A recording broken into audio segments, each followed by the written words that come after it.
Um poema de aço e concreto atravessando o Potengi, erguido na Natal de 1912. Uma cidade ainda sem energia elétrica e com 15 mil habitantes apenas. O governador era Alberto Maranhão. O prefeito, o coronel Joaquim Manuel de Moura. E apesar de pequena, a cidade ganhava sua primeira ligação entre os dois lados do rio Potengi. Uma obra que ficou na história. Feita para ser exclusivamente ferroviária, a ponte continha 550 metros de extensão e 9 vãos, um de 70 e outro de 50 metros.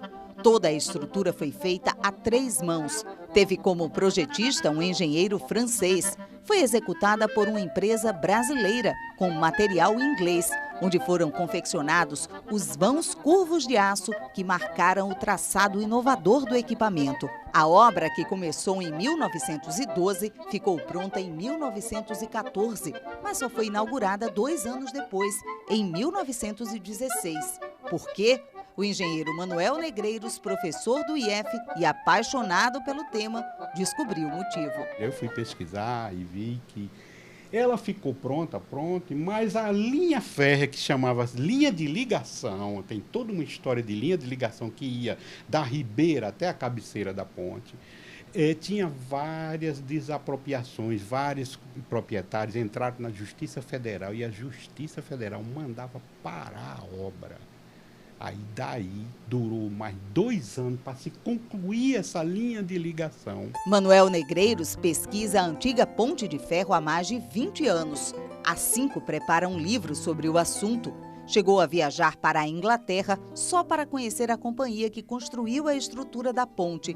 Foi ele quem descobriu também os segredos das enigmáticas fundações, que chamaram a atenção pela sua solidez e conservação até os dias de hoje. Alguns achavam que era estaca batida, outros que era estaca metálica, outros que era estaca de concreto, nada disso.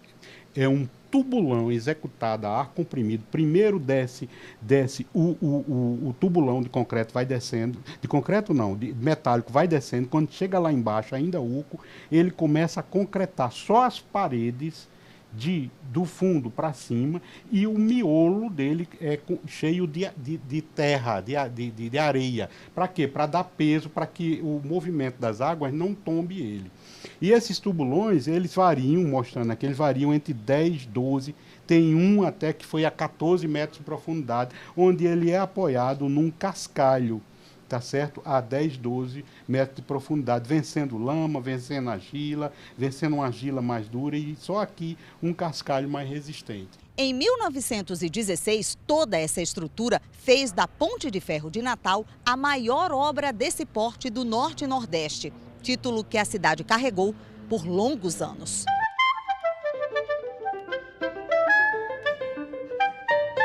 Com o advento dos carros, surgiu a necessidade de transformar a ponte, até então apenas ferroviária, para rodoferroviária.